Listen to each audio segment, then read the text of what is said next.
The chilly breeze that swept through my small living room couldn't compare to the coldness in Richard's voice. "You're pregnant? At 45? You can't be serious about keeping it," he said, his eyes devoid of the warmth I once knew.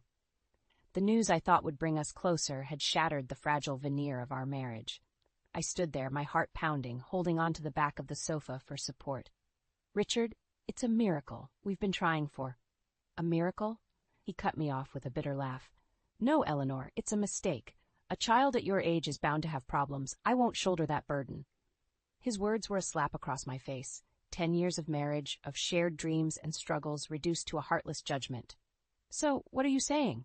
I asked, though I dreaded the answer. Richard's gaze was steely. "I'm saying we fix this mistake, or it's over."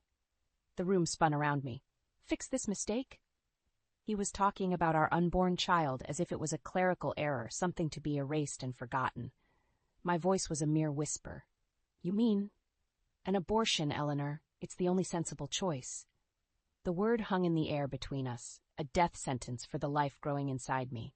I felt a protective surge, a fierce maternal instinct that eclipsed my shock and hurt.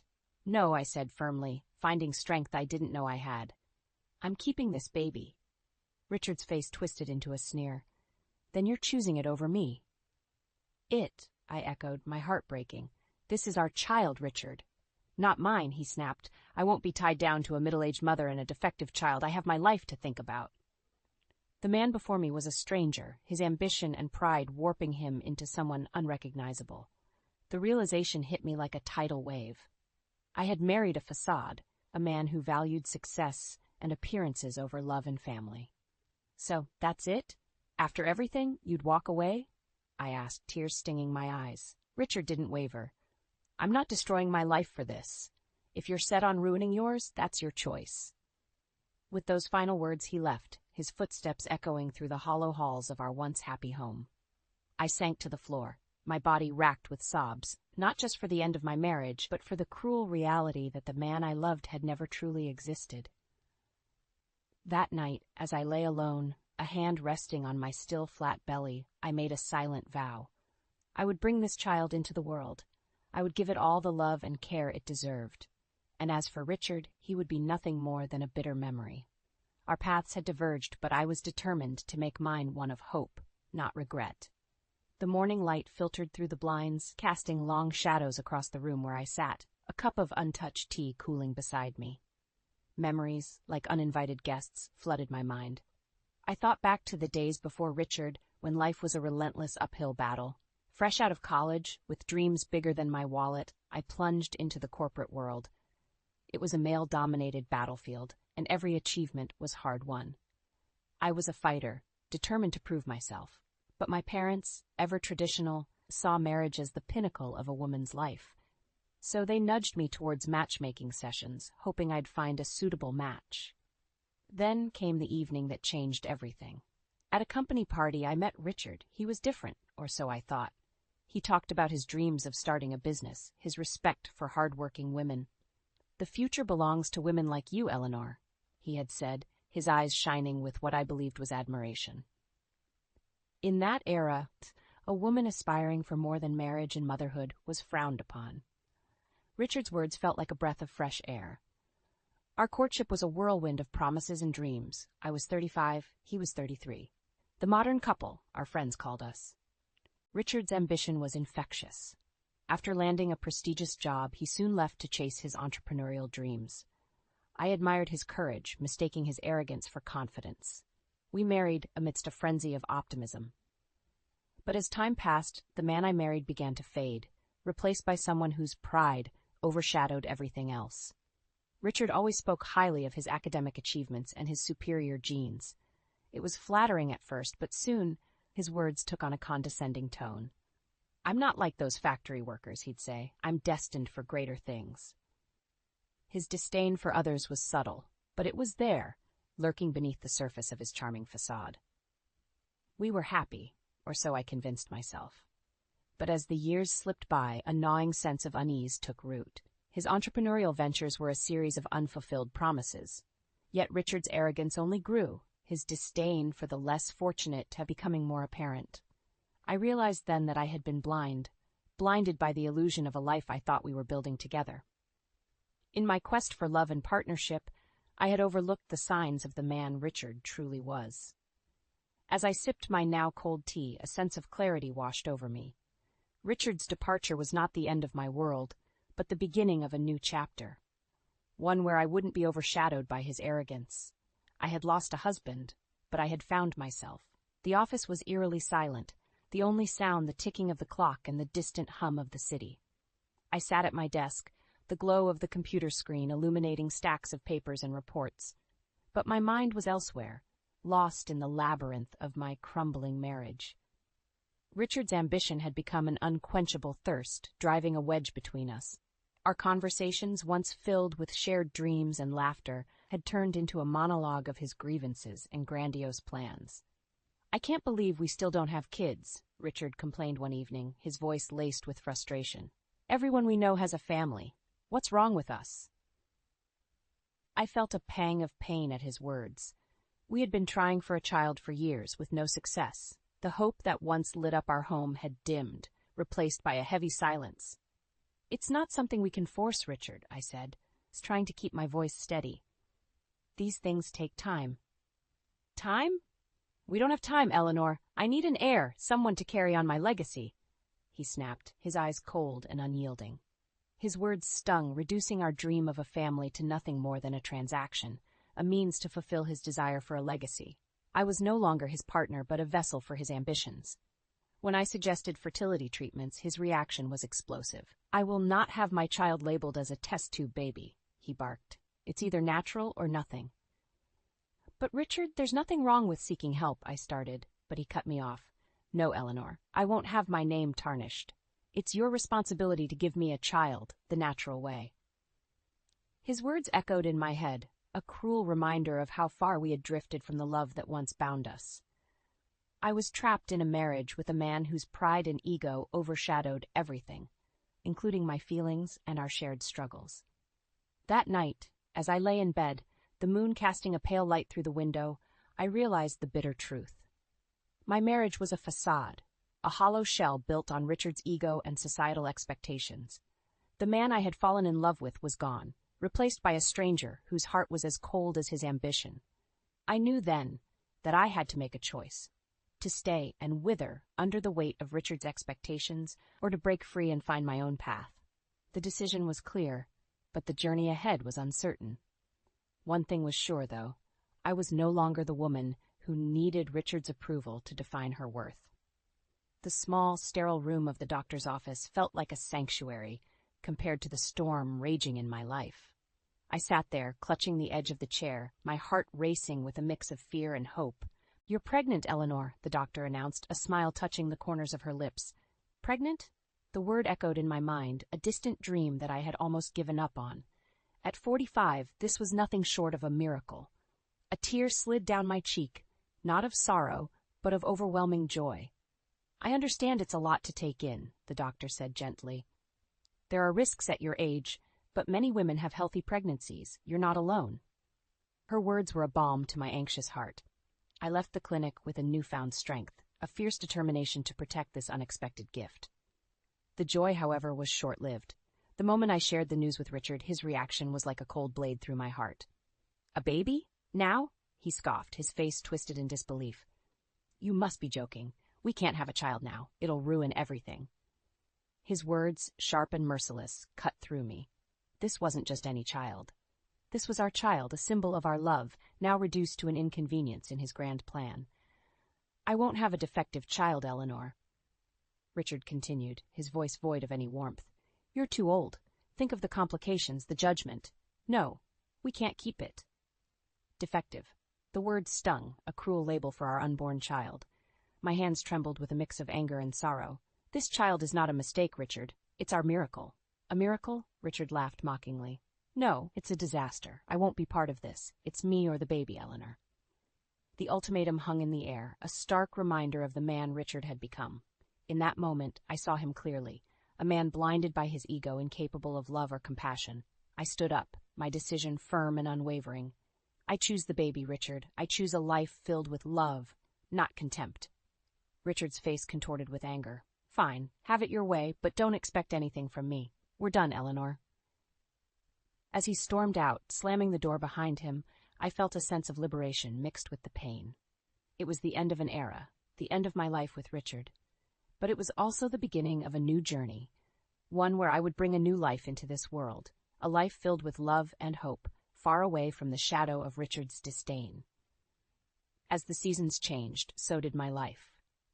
The apartment, once echoing with Richard's harsh words, now resonated with the soft coos and giggles of my daughter Ava. Each day with her was a reminder of my decision to choose love over despair. Ava's presence filled the void left by Richard's departure. Her bright eyes and innocent laughter were my sanctuary in a world that had once seemed so bleak. She was my miracle, a testament to my resilience. But being a single mother wasn't without its challenges. Balancing a demanding career with motherhood tested my limits. There were nights I collapsed into bed, exhausted but fulfilled, knowing every effort was for Ava's future. I often caught myself watching her sleep, a peaceful expression on her tiny face, unaware of the turmoil that marked her entry into this world. In those quiet moments, I promised to shield her from the bitterness of the past. Despite the joy Ava brought, Richard's shadow loomed over us. He had become a distant, unpleasant memory, yet his absence was a silent presence in our lives. Ava would sometimes ask about her father, her innocent queries a painful reminder of the man who had chosen his ego over his own child. He wasn't ready to be a father, sweetheart, I would say, choosing my words carefully. But you have me, and I love you more than anything. Ava's understanding nods were bittersweet. She was growing up without a father because of a man's pride and prejudice. As Ava grew, so did her curiosity and intelligence. She was a bright, vibrant child, her spirit untouched by the shadow of her father's abandonment. I poured all my love and energy into raising her, determined to give her the best life possible. But life has a way of bringing the past to your doorstep when you least expect it. It was during Ava's 10th birthday party that I received a call from Richard. "Eleanor, I want to see Ava. I have rights," his voice was demanding, a stark contrast to the laughter and music in the background. The call was unexpected, a ghost from the past I had hoped to keep buried. "Richard, you made your choice years ago," I replied, my voice steady despite the turmoil inside. "I've changed. I deserve to be part of her life," he insisted. I looked at Ava, her face alight with joy as she opened her gifts. She didn't need the man who had dismissed her existence before she was even born. "Richard, we're fine without you. Ava doesn't need a father who only wants her when it's convenient." The line went silent before Richard hung up. I knew it wasn't the end, but I was ready to fight any battle for Ava. That night, as I tucked Ava into bed, her small hand in mine, I knew that no matter what Richard did or said, he could never take away the love and life we had built together. Ava was my strength, my hope, and together we were whole. Time had flown by, and Ava was now a young, independent woman, her brilliance a stark contrast to the dark days of her early life. I was returning from a coffee shop, my mind occupied with plans for Ava's upcoming graduation, when a familiar voice stopped me in my tracks. "Eleanor, is that really you?" The voice was unmistakable. It was Richard. I turned to see him standing there, looking much the same, yet somehow diminished. His once confident posture now seemed deflated, his eyes lacking the arrogance I remembered so well. "Richard," I said coolly, the memories of our last conversation flooding back. "What do you want?" He smirked, a shadow of his old self. "Just surprised to see you. How's life treating you, Eleanor? Still struggling as a single mother?" His words, meant to wound, fell flat.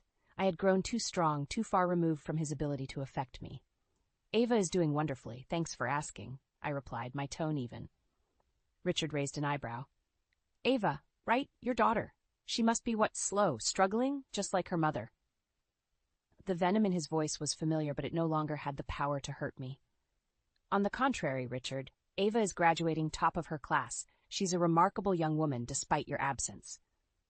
A flicker of surprise crossed his face before his smirk returned. "Well, isn't that something? I always knew she'd have my brains." The arrogance, the audacity of his claim was almost laughable. "Your brains? You walked away, Richard. You chose your pride over your daughter. You don't get to take credit for her achievements." Richard's expression soured. I did what I had to do, Eleanor. You were the one who chose the child over me. I shook my head, disbelief mingling with a sense of vindication. No, Richard, you chose yourself, and now you live with that choice. There was a pause, a moment where the past and present seemed to collide. Richard's eyes searched mine, perhaps looking for a sign of the old Eleanor, the one who had once depended on his approval. You must have had a tough time raising her all alone, he said, his voice softer but still laced with condescendence. I can't imagine the struggles you faced without me. I couldn't help but smile, not out of joy, but at the irony of his words. You're right, Richard. It was tough, but we made it through. Ava and I, we didn't just survive, we thrived. Without you. His face tightened, the mask of superiority slipping. Well, good for you, Eleanor, always playing the strong, independent woman. But let's be honest, you must have missed me. Missed having a real man in your life. The remark was a feeble attempt to regain control, to poke at insecurities that no longer existed. Missed you? No, Richard. Your leaving was a blessing. It allowed me to find myself, to be a better mother. You were never the real man I needed. A real man wouldn't abandon his family. The words hit him, and for a moment I saw a flicker of something like regret in his eyes. But it was quickly replaced by the familiar haughty expression.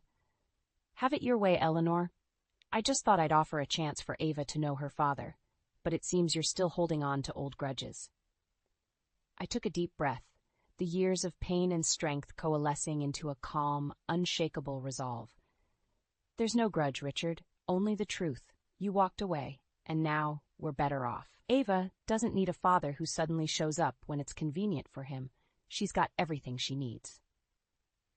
With that, I turned and walked away, leaving Richard standing alone, a figure from a past life that no longer had any hold on me.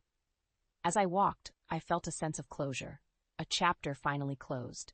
Ava and I had a future to look forward to, one that was ours to shape, free from the shadows of Richard's ego and neglect.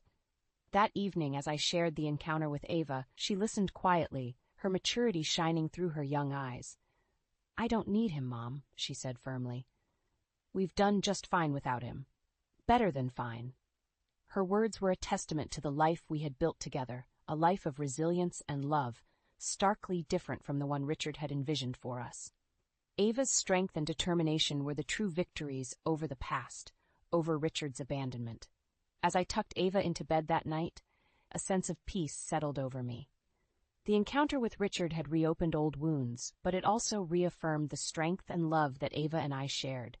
We were a team, unbreakable and bound by a journey that had tested us, but ultimately made us stronger. In the quiet of the night, I whispered a silent thank you to Richard. His departure, though painful, had paved the way for a life richer and more fulfilling than I could have ever imagined with him.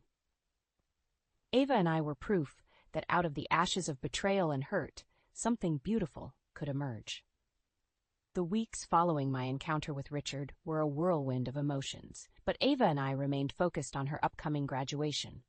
It was a bright, sunny day, filled with promise and celebration, when our lives intersected with Richard's once again. As Ava and I navigated through the crowd of proud parents and graduates, a familiar, disagreeable voice called out, "Eleanor, fancy seeing you here." Turning, I saw Richard, looking out of place amidst the joyous throng. His presence was like a dark cloud on this otherwise perfect day. "What are you doing here, Richard?" I asked, my voice laced with a clear edge. "I came to see my daughter graduate. After all, I am her father," he declared, a smug look on his face. Ava, standing beside me, tensed. I could feel her discomfort, her world momentarily shaken by the appearance of the man who had chosen to be a stranger to her. "Your daughter?" I echoed, incredulous. "You forfeited that title a long time ago." Richard's smirk faded, replaced by a look of annoyance. "I have every right to be here. I want to be part of Ava's life." It was then that something unexpected happened.